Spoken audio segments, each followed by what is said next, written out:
Welcome to Simple Tech Tips. Today we'll learn how to turn on mouse pointer trails on Windows 11. So first you have to go to the search button, write for mouse, and you'll see the mouse settings. Click here.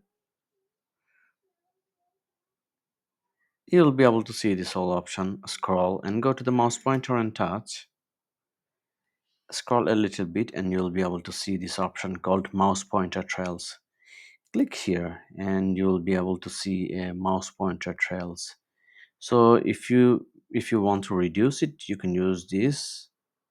Now you see, like, it's not lengthy as before.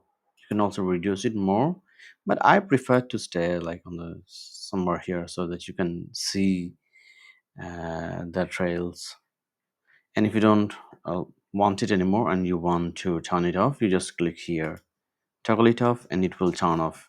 If you like the video, please thumbs up and subscribe. Thanks a lot.